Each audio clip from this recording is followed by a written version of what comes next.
सवाल के साथ फात शहबाज खान, वफाकी हुकूमत जो है वो इमरान खान साहब पर गद्दारी का मुकदमा कायम कर सकती है और पंजाब गवर्नमेंट ने इसका इंदिया भी दिया था।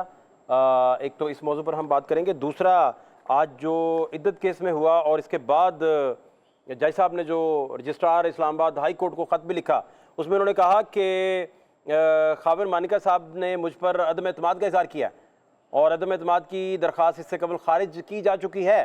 उन्होंने ख़त में लिखा कि खावर मानिका की जानिब से दोबारा अदम एतमाद के इजहार के बाद अपीलों पर फैसला सुनाना दुरुस्त ना होगा और अपीलों को दीगर किसी कोर्ट में ट्रांसफ़र करने की दरख्वास्त है। ये वो लेटर जो ख़त उन्होंने लिखा है। और सेशन जज अर्जमंद जो हैं उन्होंने ख़त में मजीद कहा कि बानी पीटीआई इमरान खान और बुशरा बीबी की अपीलें समाअत के लिए मुकर्रर थी और खावर मानिका और इनके वकला ने हमेशा समाअत में खलल डालने की कोशिश की है। एक तो ये सूरत हाल है। दूसरा, इसमें जो आज शायर थे अहमद फराद, उसके मामले पर भी अटारनी जनरल जो हैं वो अदालत में पेश हुए हाई कोर्ट में। साथ आज़म नज़ीर तारड़ साहब वज़ीर कानून भी थे और वहाँ आज ही की एक FIR जो थी वो वहाँ सबमिट की गई। बताया गया कि वो कश्मीर में हैं, लेकिन उनकी जब फैमिली वहाँ पहुँची तो वो वहाँ मौजूद नहीं थे और पता चला कि जो फेडरल की पुलिस है आज़ाद कश्मीर की, मुजफ्फराबाद की, उनके साथ वो कहीं जा चुके हैं, यानी पुलिस उन्हें लेके जा चुकी है। दूसरा, कल रात जो सिलसिला रहा, मलिक रियाज साहब का दोबारा ट्वीट आया चूँकि उनकी पिंडी में दोबारा चेक करने के लिए फाइलें और रिकॉर्ड चेक करने के लिए अलकादिर ट्रस्ट में नैब की जानिब से जो है वो उधर गए टीम सारी और उन्होंने वहाँ से चीज़ें और रिकॉर्ड जो है उसे हासिल किया। लेकिन मतलूबा रिकॉर्ड जो है वो डॉन ने आज स्टोरी की, उसमें उन्होंने लिखा कि मतलूबा रिकॉर्ड तो नहीं मिला। मलिक रियाज ने उसमें लिखा कि वादा माफ़ नहीं बनेंगे, जो चाहे मुझ पर जुल्म कर लें। एक ये सूरत हाल है। दूसरा, नवाज शरीफ साहब की कल की जो तकरीर थी वो बड़ी सिंबॉलिक और बड़ी अहम है और उसमें पूछा ये जा रहा है, बताया जा रहा है, सारे हल्के पूछ रहे हैं कि अब वो सदर बनने के बाद लाहेमल क्या होगा। नुसरत जावेद साहब खबर दे रहे हैं कि चौथी मरतबा वज़ीर-ए-आज़म बनने जा रहे हैं। बहुत सारे हल्के मुख्तलिफ उसमें चैमगोइयाँ कर रहे हैं, लेकिन सूरत हाल है क्या और क्या सिलसिला है, ये भी आपसे डिस्कस करते हैं। सबसे पहले आप ये देखिए कि बैरिस्टर गोहर साहब जो हैं वो आज इद्दत केस को लेकर और बाकी सारी चीज़ों को लेकर वो क्या बात कर रहे थे और उनका क्या कहना था इद्दत केस को लेकर, और वहाँ जो बदमज़गी हुई और खावर मानिका के साथ जो वकला ने तशद्दुद किया और वकला जो तहरीक इंसाफ के हैं उन्होंने इसकी वजूहात भी क्या बयान की, वो भी ज़रा देखिए। बैरिस्टर गोहर साहब क्या कह रहे हैं, देखिए ज़रा। जज साहब पे प्रेशर डाला गया, ये एक प्री प्लान की तरह हुआ है। जज साहब को कहा गया कि ये केस आप ना सुने। इस तरीके से दरख्वास्त पहले जो आई थी वो जज साहब ने डिसमिस कर दी। उसके खिलाफ complainant Khawar Manika high court नहीं गए थे, इसलिए आज जज साहब ने ये ऑर्डर किया है कि मैं हाई कोर्ट को लेटर लिखता हूँ। आज ही लेटर जाएगा, हाई कोर्ट फैसला करेगी कि ये केस दोबारा मैंने सुनना है या किसी और जज ने सुनना है। हम इसकी मजम्मत करते हैं।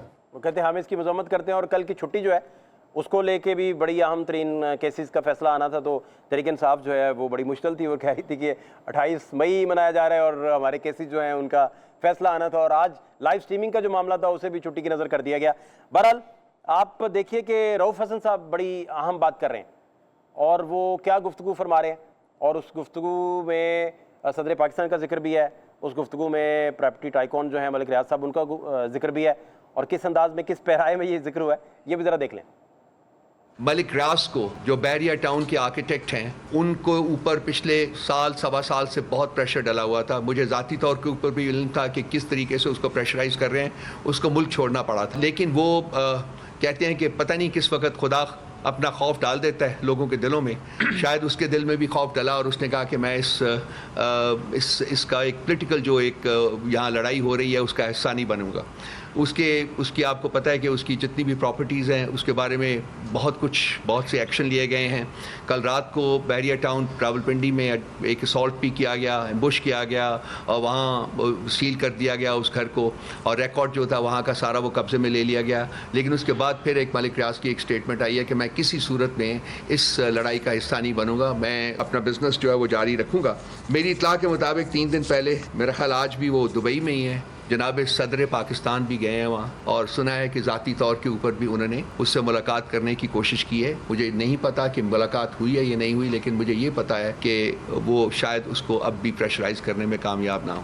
सदर पाकिस्तान की जो है मलिक रियाज साहब से गुफ्तगू का वो इंदिया दे रहे थे और उनको बात कर रहे थे, इसमें ऐवान सदर को बताना चाहिए, रिकॉर्ड पे आना चाहिए कि उनकी प्रॉपर्टी टाइकून जो है उनसे मुलाकात हुई है, नहीं हुई, और अगर हुई है तो क्यों हुई है, क्या गुफ्तगू हुई है, सारी चीज़ें अगर रिकॉर्ड पे आ जाएँ और ऐवान सदर से खुद आ जाएँ, कोई स्टोरी लीक की बजाय, तो ज़्यादा शायद मुनासिब है।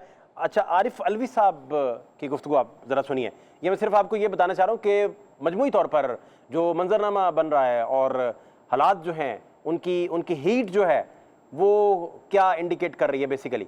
अब देखिए साबिक सदर जो हैं आरिफ अलवी साहब वो क्या बात कर रहे हैं कि एक बेईमाना निज़ाम चल रहा है, जालिमाना निज़ाम चल रहा है, जो पुरअमन एतबार से भी इस बात को गवारा नहीं कर रहा कि लोग बैठकर अलामती भूख हड़ताल करें। कितना जबान बंदी करेंगे, कितना मुंह बंद करेंगे। जब सारा निज़ाम बंद गली में हो, जब जुडिशरी बंद गली में हो, जब मीडिया कोई टेलीविजन मीडिया देखने के लिए तैयार नहीं है, टेलीविजन मीडिया बंद गली में है क्योंकि आपकी जबानों को बंद किया गया है। कि जब बंद गली में निज़ाम हो और निज़ाम के सारे इंस्टीट्यूशन बंद गली में हो तो कोई भी शख्स गलत फैसला कर बम फोड़ सकता है। 6 जजेस ने एक अलम खड़ा किया है वो कि जी प्रेशर पड़ रहा है, तो मैंने भी यही कहा कि प्रेशर पड़ेगा, फटेगा, मगर किसका नुकसान होगा? आम आदमी का नुकसान। निज़ाम जब भी वो कहते हैं बंद गली में हो तो कोई भी गलत फैसला बम फोड़ सकता है, उनका अदलिया भी सारे लोग A to Z जो है वो बंद गली में सारी चीज़ें हैं।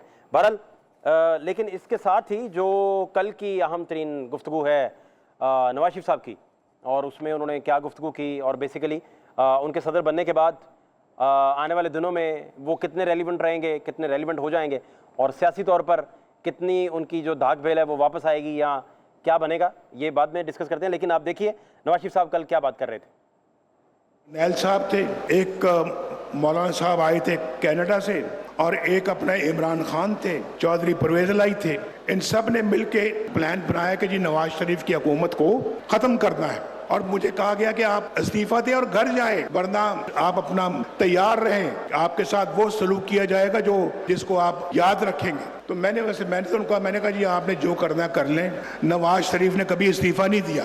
इमरान खान साहब, आप सब बातों को छोड़ें, आप हमें ताना देने से पहले या हम पर उंगली उठाने से पहले आप हमें बताएं कि ये तीसरी फोर्स जो है वो आप नहीं थे। तीसरी फोर्स आप तो नहीं थे, ये इमरान खान साहब से वो पूछ रहे हैं। और इमरान खान साहब ये तकरीर मेरा ख्याल सुन नहीं पाए होंगे, जेल में है, और अगर उन्हें फैसिलिटी मौजूद भी है टीवी चैनल्स देखने की तो वो शायद फिर रिटर्न जवाब भेजें कि वो तीसरी कुव्वत थे, नहीं थे। मेरे साथ बड़ा मोतबर पैनल है, महेंद्र पाल सिंह साहब हैं, रहनुमा तहरीक इंसाफ के, किसी तारुफ के मोहताज नहीं, बहुत शुक्रिया। उज़मा कारदार साहिबा बड़ी सीनियर पॉलिटिशियन है, मुस्लिम लीग नून की रहनुमा है, बहुत शुक्रिया आपका। और उस्मान गिल साहब बड़े सुपरस्टार हैं, कानूनी माहिर हैं, बुशरा बीबी के वकील भी हैं। गिल साहब बहुत शुक्रिया आपका, अस्सलाम वालेकुम। गिल साहब क्या ये बदमज़गी आज हुई? फार भाई, मेरे इल्म में ये तकरीबन 1:30-2 बजे के करीब आया कि ऐसी कोई बदमज़गी हुई, क्योंकि हम अदालत में मौजूद थे। अदालत में आज अदालत ने इद्दत केस में अपीलों का फैसला सुनाना था, और सुबह राजा रिजवान अब्बासी साहब को और उनको मौका दिया गया कि अपने वो दलाइल मुकम्मल कर लें, जो कि 90% वो मुकम्मल कर चुके थे जी। लेकिन इस दौरान फिर वो 16 या 17 तारीख को अब्रॉड चले गए, तो उनकी एडजर्नमेंट आ गई। लेकिन इसके बावजूद हमने अपने दलाइल 23 तारीख को मुकम्मल कर लिए, और अदालत ने 29 तारीख यानी आज का दिन फैसला सुनाने के लिए मुकर्रर किया।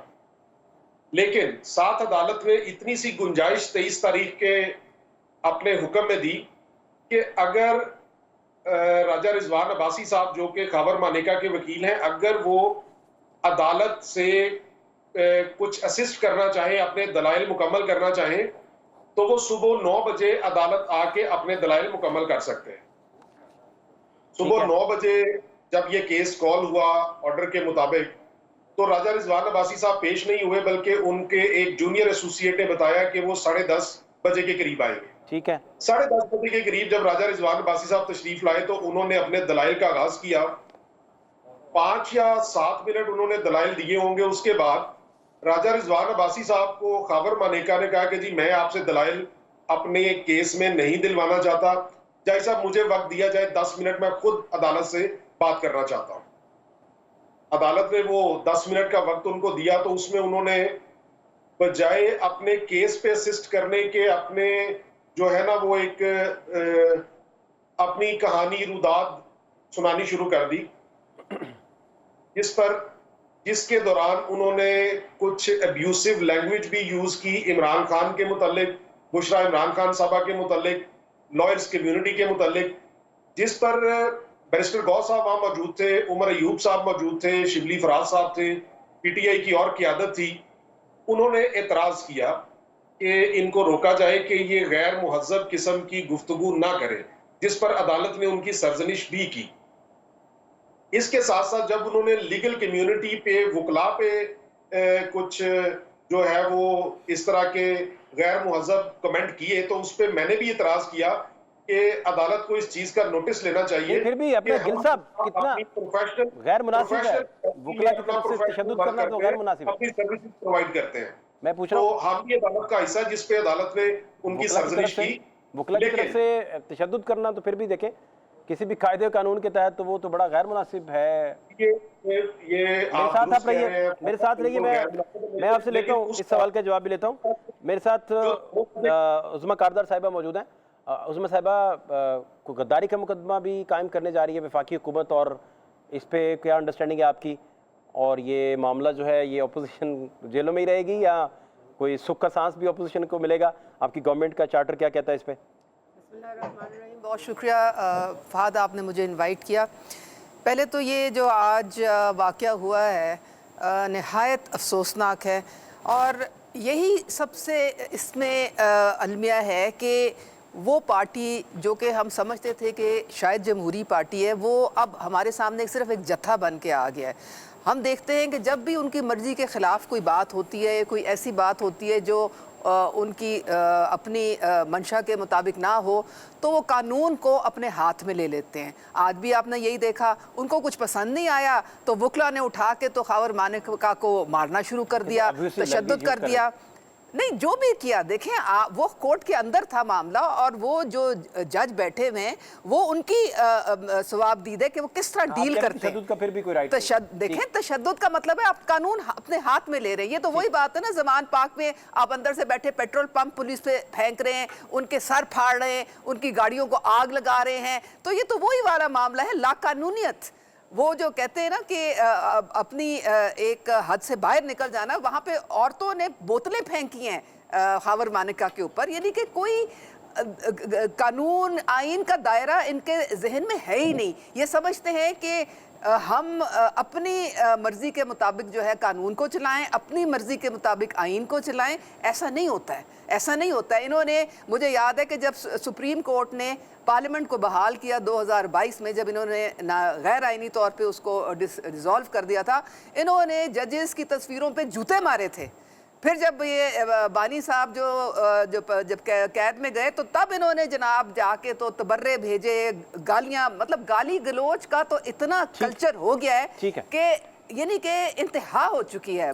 दूसरा, आपने ये जो गद्दारी के मुकदमे का पूछा है, तो अभी मेरे इल्म में तो ऐसी कोई बात नहीं है, लेकिन मेरे ख्याल में जो जहाँ तक मुझे समझ आती है कि साइफर का जो केस है वो तो बिल्कुल गद्दारी के ज़ुमरे में आता है कि आप प्राइम मिनिस्टर हो के एक इतना सेंसिटिव डॉक्यूमेंट, साइफर से शायद कोई अलग इंडिपेंडेंट गद्दारी का मुकदमा मुझे नहीं पता, नहीं, लेकिन मेरे जहन में तो यही आता है कि उसको उसके साथ खिलवाड़ करनी, लेट्स प्ले विद इट, तो ये तो कभी भी एक हेड ऑफ स्टेट को ये ज़ेबा नहीं देता। साहब की जो वालिदा हैं, उनकी आज 7वीं बरसी है, और अल्लाह ताला जो है, मौला जो है उनको अपना उनके दर्जात बुलंद करे, और पाल साहब को और सारी कम्युनिटी को जो है वो सर, बड़ी आपके साथ बड़ी शुभकामनाएं आपके लिए।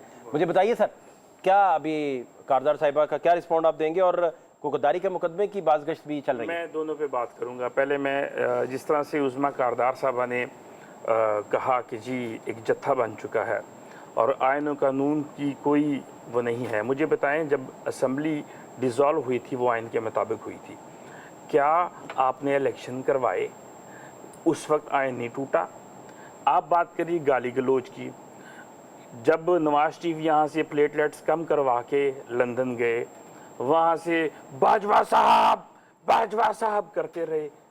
क्या वो गाली गलोच नहीं था कि एक सर्विंग जर्नल को उसको? और आज अभी आपने प्रोग्राम में सुना कि नवाज शरीफ जो है वो इमरान खान को थर्ड वो कह रहा है। आज वो परवेज इलाही के ऊपर और कादरी साहब के ऊपर जो है वो इल्जामात लगा रहा है। जब लंदन में आप बैठे थे तब तो आपने कभी इमरान खान का नाम नहीं लिया। तब तो एक मुनाफिकत की भी हद होती है कि आज कोई बयान, ये वही वाला हाल है। मरियम कहती है मेरा दादा अरबपति था, शहबाज शरीफ कहता था मेरा दादा एक मिल में मजदूर था। तो नवाज शरीफ असेंबली में कहते हैं कि ये हैं वो ज़राए और अदालत में पेश ही नहीं कर सकते। तो इनके ये असल में सियासत इनकी है ही नहीं, ये टोटल मुनाफिकत और मुनाफिकत है।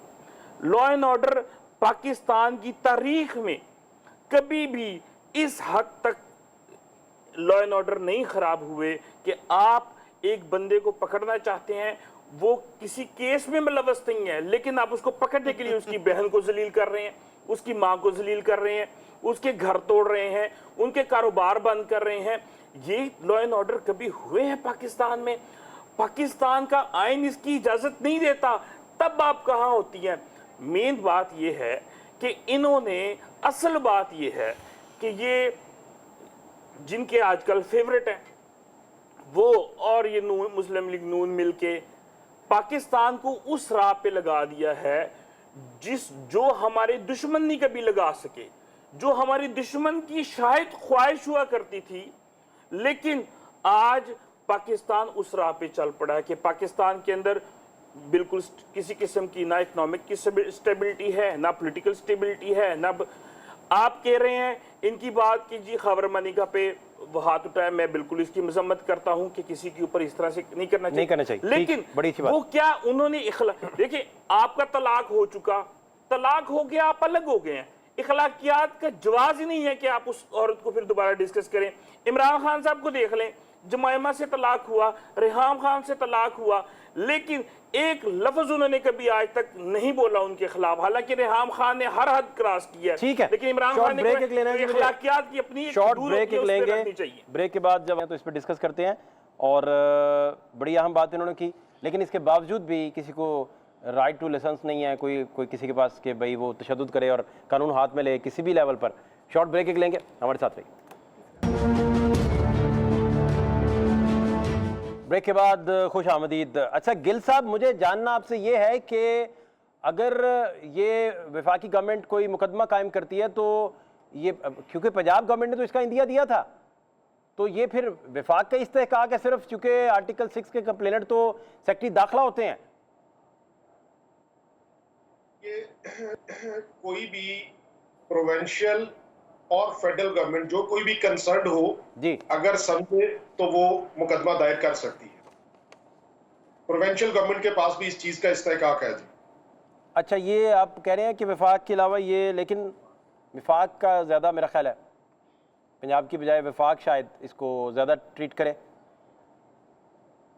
तो ये जो आप देख रहे हैं अभी उज़मा कारदार साहिबा भी फरमा रही थी, फिर केस है वो भी तो इनके नज़दीक फरमा रही थी कि गद्दारी का केस है, तो उसमें हालात क्या हैं वो भी आपसे डिस्कस करते हैं। अच्छा उज़मा साहिबा, ये नवाज शरीफ साहब जब जेलों में थे और बाकी सारी उस वक़्त की अपोजिशन जो है वो जेलों में थी, आज दूसरी अपोजिशन जेलों में है, तो ये तो शायद इसी तरह दायरों का सफ़र चलता रहे, या आप समझते हैं कि कोई बेहतरी का इम्कान भी है? देखें, मैं आपकी बात का भी जवाब देती हूँ। पहले तो महेंद्र पाल साहब जो हैं बहुत कन्फ्यूजन का शिकार हैं। पाल साहब कन्फ्यूजन का? एक तो ये कहते हैं कि जी आईनी तौर पे असेंबली डिसॉल्व हुई, तो फिर भाई साहब सुप्रीम कोर्ट से लड़ाई झगड़ा कर लें, क्योंकि बहाल तो सुप्रीम कोर्ट ने की थी, इसका मतलब है वो गैर आईनी था। दूसरे नहीं, अब 2023 की बात, हाँ 2023 में भी गैर आईनी था, वो भी गैर आईनी था क्योंकि वो चीफ मिनिस्टर को गन पॉइंट पे देके असेंबलीज डिसॉल्व की गई थी। मिन्नतें की थी परवेज इलाही ने और महमूद खान ने कि खुदा के लिए हमें चलने दें, खुदा के लिए हमें चलने दें। इन्होंने एज अ पार्टी चेयरमैन जबरदस्ती गन पॉइंट पे डिसॉल्व करवाई थी असेंबलीज। और आज तक वो भुगत रहे इस चीज को। बहरहाल अब महेंद्र, मैंने आपको डिस्टर्ब नहीं किया ना। दूसरे महेंद्र साहब फरमा रहे थे कि ये दुश्मन का बयानिया आ गया है, ये हुकूमत आ गई है। भाई दुश्मन का बयानिया तो आपने रकम किया 8 मई को, कौमी सलामती के इदारों पे हमले करके, GHQ पे हमले करके, जिना हाउस को जला के, शोहदा की यादगारों को मुस्मार करके, दुश्मन का बयानिया तो आपने जो है दिया, और हम आज तक शर्मिंदा हैं। वो ब्लैक डे है हमारे लिए। अब आपकी मैं बात पे आती हूँ। देखिए, मियां मोहम्मद नवाज शरीफ 21 अक्टूबर को जब आए तो उनकी स्पीच में उन्होंने क्या कहा? उन्होंने कहा मेरे दिल में किसी से कोई इंतकाम का जज्बा नहीं है, मैं सिर्फ पाकिस्तान के अवाम की खुशहाली और पाकिस्तान की तरक्की का ख्वाब लेके यहाँ पे वापस आया हूँ।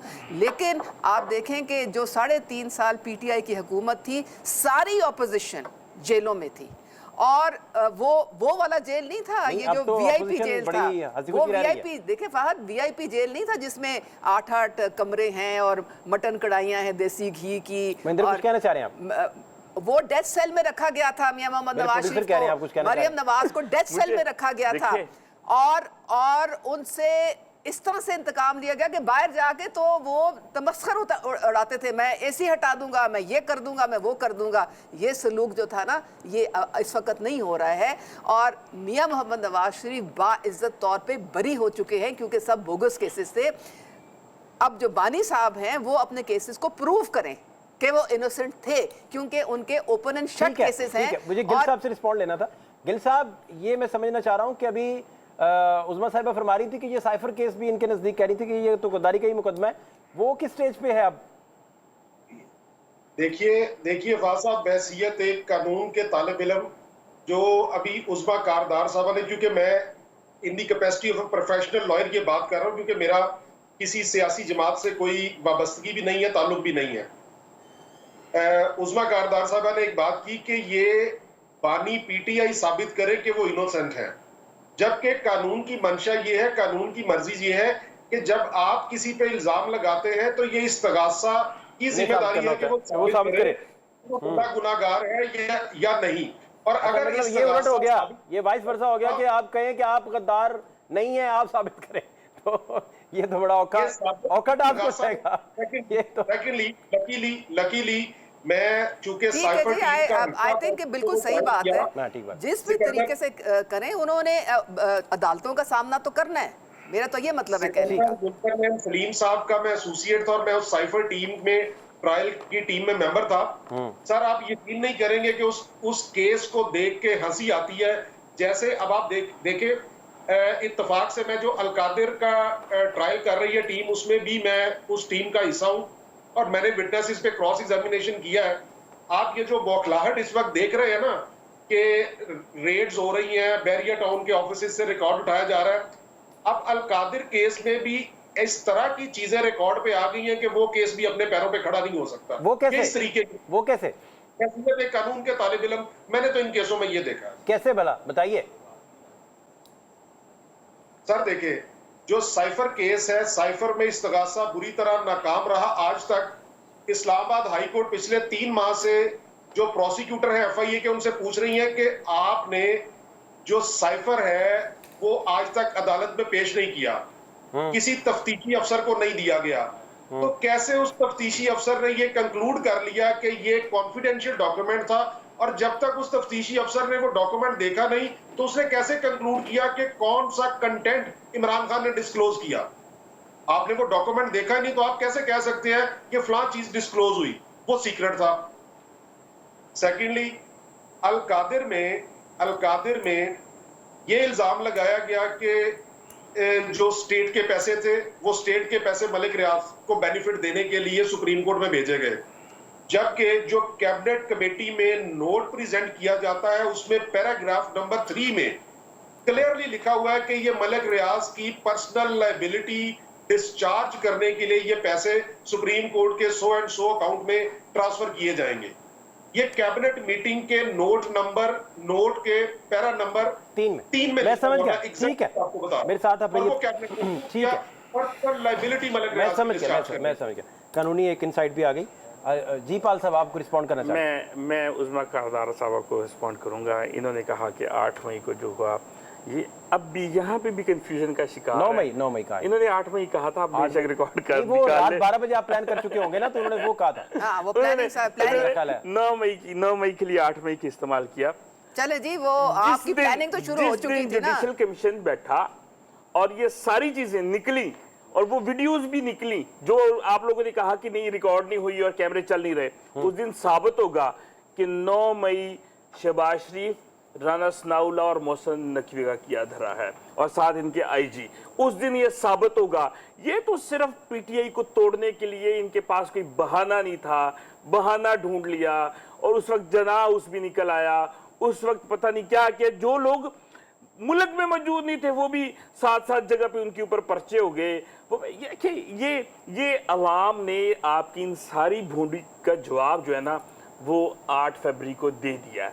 8 फरवरी को आपके पास मेरी छोटी सी बेटी है, 7 साल की बेटी, वो मुझे कहती कि पापा इन फॉर्म 45 और 47 में क्या फ़र्क है। मैं कहा बेटा फॉर्म 45 जो है वो जो है इलेक्शन बूथ से आता है और फॉर्म 47। कहते नहीं इसमें कितने नंबरों का फ़र्क है। मैं कहा 2 नंबरों का। कहना बस वही 2 नंबरी यहाँ पे हुई है।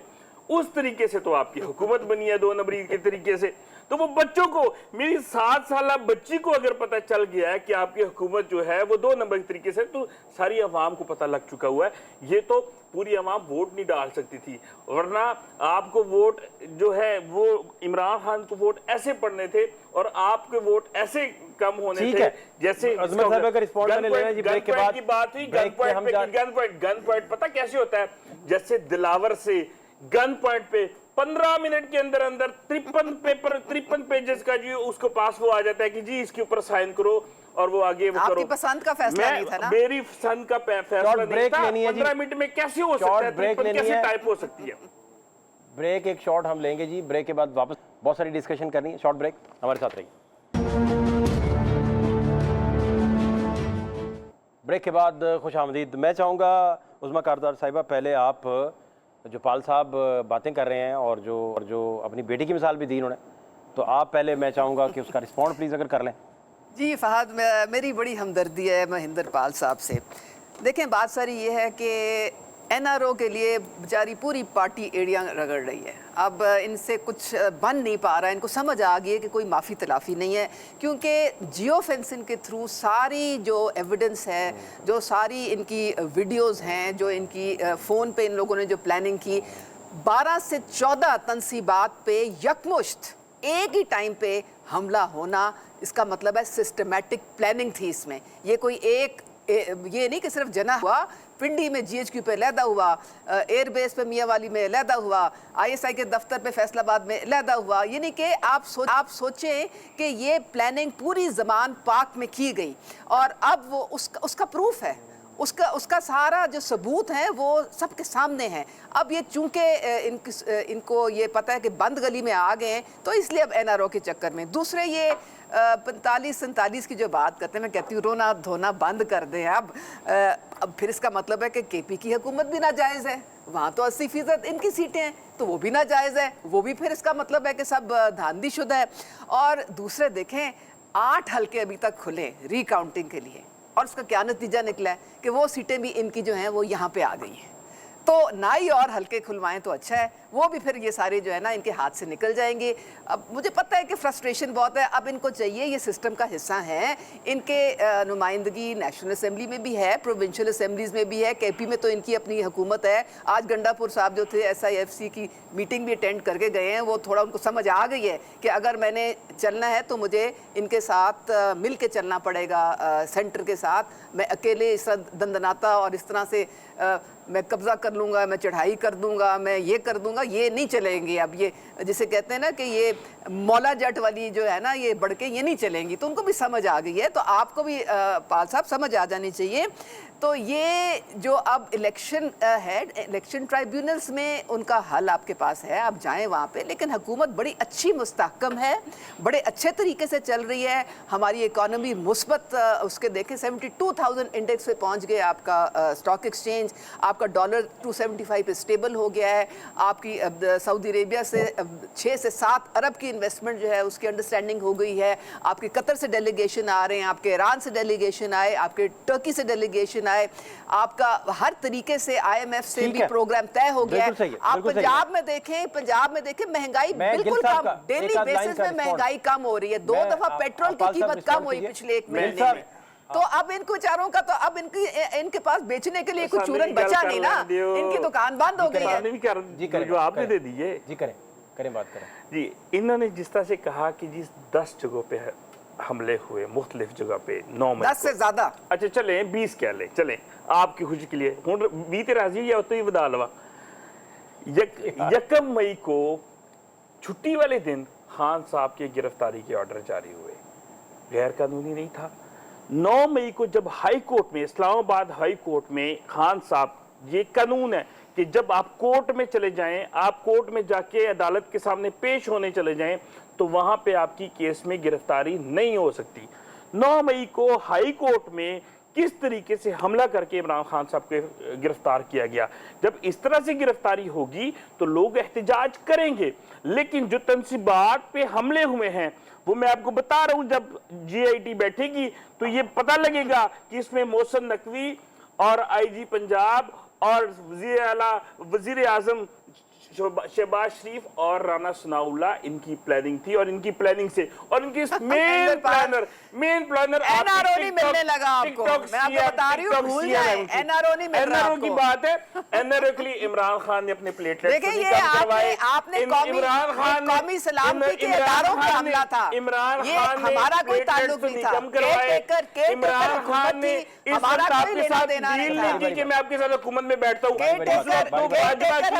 देखिए मुझे बात करने दे, बाजवा को एक्सटेंशन देने के लिए आपने वोट दिया, NRO तो वो था। तीसरी दफा तो आपने बंद कमरे में दी, आपने वोट कहाँ पे डील की, हमने कहाँ पे डील की, तीसरी दफा में पाँव पकड़ के जहाँ आपने पे कहा आपने कि 8 अरब की बात की, वहाँ पे DGISI ने हमें अपने आप बताएं ना, परवेज इलाही के हल्के में वहाँ पे गुजरात में क्या नहीं हुआ, वहाँ पे आरओ ने तो वीडियोस आई हैं, वो वीडियोस आई हैं, 45,000 वोट से पिट गए अपने हल्के में, रही हैं नूली को, रद्द किया उनको, गालियां निकालती रही हैं, पिट गए नूली को। उन्होंने तो अपनी इज्जत गंवा छोड़ी है सारी। बाहर बैठी अयाशी कर रहा है, पार्टियां कर रहा है, उन्होंने अपने बूढ़े बाप की इज्जत का ख्याल नहीं किया, वो पिट गया बेचारा वहाँ पे।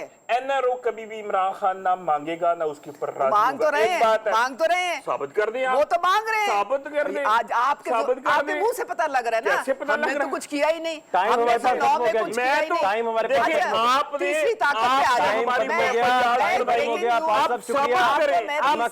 आपका शुक्रिया, गिल साहब आपका भी बहुत शुक्रिया। और दुनिया के बेहतरीन जर्नलिस्ट हैं मेहदी हसन साहब, उन्होंने क्वेश्चनर भेजा है इमरान खान साहब को और उसका जवाब फिर इमरान खान साहब ने दिया और वो इंटरव्यू जो है उन्होंने पब्लिश कर दिया है। और उसमें इमरान खान साहब कह रहे हैं कि शहबाज शरीफ साहब की हुकूमत को वो लेजिटिमेट नहीं समझते, जनरल बाजवा को लेकर और बाकी सारे सिनेरियो को लेकर बहुत सारी उसमें बातें हैं। आने वाले दिनों में ये इंटरव्यू जो है वो मीडिया पे फिर छाया रहेगा। फात शहबाज खान को इजाज़त दीजिए, अल्लाह ने के पान।